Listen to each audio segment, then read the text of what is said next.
자, 다음 주제는 이제 떠오르는 정치권 다크호스라고 좀 잡아봤습니다.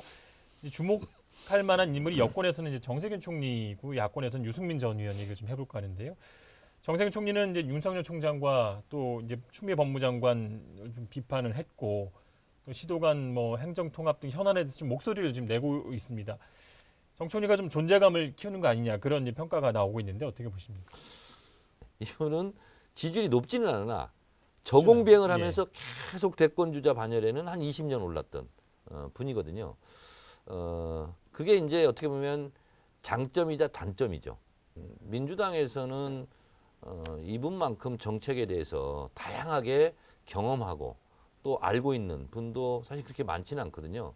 그래서 언제 내놔도 대선 주자는 될 수 있다 이렇게 생각합니다. 대권 후보로서의 정책을 생각한다 그러면 지금 거의 싱크로율 거의 한 90% 같은 분이 이낙연 대표예요. 두 분의 변별력이 있나요? 경륜 있죠, 경험 있죠, 총리 지냈죠, 또 중후하시죠, 안정감 있죠. 당대표했죠. 최근 행보를 보게 되면 추미애 장관과 윤석열 총장을 두 사람 다 이렇게 좀 꾸짖는 모습이라든지 또 코로나 대응을 좀 더 적극적으로 하고 헌신적으로 또 현장에서 뛰는 모습이라든지 대권 출마는 하실 것 같아요. 그런데 쉽지 않을 것 같다. 최근에 조사를 보면 지지도도 조금씩 올라가고 있고 또 미국에서는 바이든이 이제 당선이 되면서 메시지를 이제 지금 시대 정신은 통합과 실용 뭐 이렇게 강조하면서 이제 본인이 거기에 약간 이제 얹혀가려고 하죠. 맞물려 가는 아주 좋은 표현도 있는데 아니, 나 왜 단어가 생각이 안 나? 얹혀가는 거예요. 아니 근데 그 정세균 총리가 이낙연 대표에 비해서 강점이 있어요. 경제를 하시는 분이에요. 사실 이낙연 대표 같은 경우는 경제보다는 언론인 출신이니까 정무 감각이 더 있을지 모르겠지만 정세균 총리는 경제 기업인 출신이고 현장의 경제를 아시는 분이기 때문에 그런 것들이 있는 것이고 행정부를 공격하고 관통할 수 있는 거거든요. 그런 것들이 몸에 배어 있기 때문에 이낙연 대표보다는 좀 더 장점이 있을 수도 있겠죠. 그러나 지금 이낙연 대표가 이미 차지하고 있는 그 포션, 그 파일을 정세균 총리가 뚫고 들어가기는 쉽지가 않을 거다. 비교적 정확한 정세 분석입니다. 늘 정확하죠. 자, 그리고 뭐 이제 또 야권에서는 유승민 전 그 의원도 경제 화두로 토론회도 열고 또 사무실 개소식도 하고 거기 또 김종인 위원장도 가서 또 덕담도 건네고 이랬는데 유승민 후보가 좀 주목을 받고 있는 것 같아요. 사실은 유승민 대표 같은 경우에 경제 분야에서는 자타공인한 전문가잖아요. 실무를 아는 분이에요. 그렇기 때문에 경제 위기를 잘 탈출시킬 수 있다라는 부분이고 안보 부분도 국방위원장을 지냈어요. 그리고 국방위원을 2번을 지냈거든요. 강력한 힘을 기반으로 하는 안보. 여기에 대해서 명확한 철학이 있거든요. 또 우리 국민들의 아픈 것을 어떻게 어루만질 것이냐. 그런 것들을 많이 고민을 해가지고 그 당시 바른정당의 대통령 후보 때 칼퇴근법, 육아휴직 3년법. 그러니까 육아휴직을 하면 남편이든 아내든 누구나 같이 묶어서 3년까지 3년은 휴가를 가서 또 육아휴직을 통해서 아이를 잘 양육할 수 있도록 해서 저출산 문제를 좀 해결해 보자. 이런 따뜻한 정책들을 많이 갖고 있거든요. 정책은 뭐 좌우에서 비판받을 수 있고 뭐 그 정책을 검증하는 과정에서 찬반이 있을 수 있죠. 근데 그것과 무관하게 대통령이 되려고 하는 자는 어쨌든 신화가 있어야 되는데 예를 들면 박근혜 대통령 같은 경우는 어쨌든 박정희 대통령부터 이루었던 뭐 근대화에 대한 신화에 대한 이미지. 이명박 전 대통령 같은 경우는 셀러리맨의 신화 뭐 이런 게 있고요.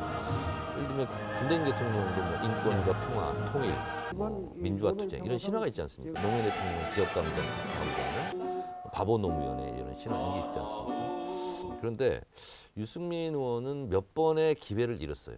예를 들면 원내대표를 하면서 박근혜 대통령이 찍어가지고 내쫓으려고 했을 때 끝까지 저항을 하고 그리고 박근혜 대통령과 끝까지 각을 세웠더라면 지금 박근혜 대통령의 처지가 그러할 때 오히려 유승민 의원이 돋보이지 않았을까. 그때 한번 실기를 했다 이런 생각이 들고요.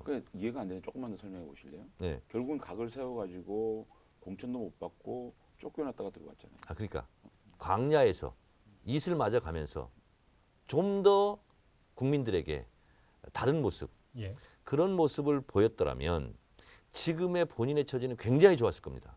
오히려 국민의힘의 의석수와 관계없이 본인의 계보가 몇 명이든 관계없이 굉장히 국민의힘에서 유승민 의원을 어쨌든 모시려고 한다거나 아니면 연대하려고 하거나 아니면 합당하려고 하거나 굉장히 노력했을 거예요. 그러면 몸값이 굉장히 올라갔을 거예요. 반은 제가 100% 인정을 하고 또 반은 인정을 못 하겠어요.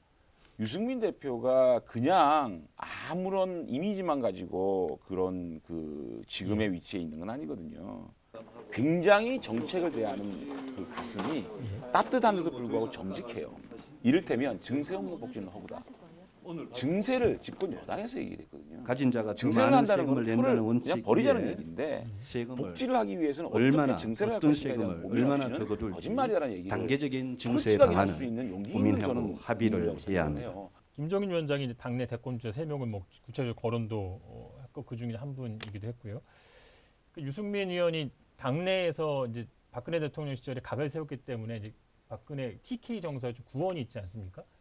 근데 이제 최근에 그 김종인 그 위원장이 전직 대통령에 대해서 대국민 사과 의지를 이제 표명을 하면서 어떻게 보면 구원으로 나선 게 아닌가 생각한 게 근데 아닌가. 김종인 비대위원장이 유승민 대표의 사무실 개소식에 가서 좀 덕담을 했다 그래서 예. 김종인 대표가 유승민 대표에게 마음이 있다라고 얘기하는 건 좀 섣부른 얘기예요. 예. 원희룡, 유승민, 오세훈 네. 이렇게 했기 때문에 오세훈 후보가 사무실이면 또 갈 거고요. 원희룡 후보가 또 사무실이면 갈 거라고 생각이 들고 특별히 유승민 대표와 또 그 대표를 그 김종인 비대위원장이 특별히 생각해서 하는 건 아니라고 생각을 하고요.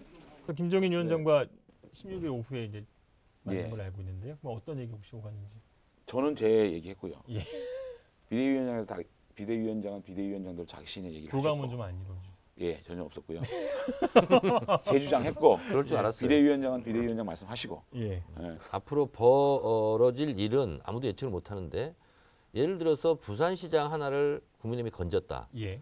그리고 그러면은요 언론에서 특히 보수 언론에서 김종인 리더십이 뭐 어떻다 저렇다 하는 순간 김종인의 있잖아요. 힘 뭐 이렇게 김종인의 힘, 예. 김종인 덕분이다 이렇게 되는 순간 있잖아요.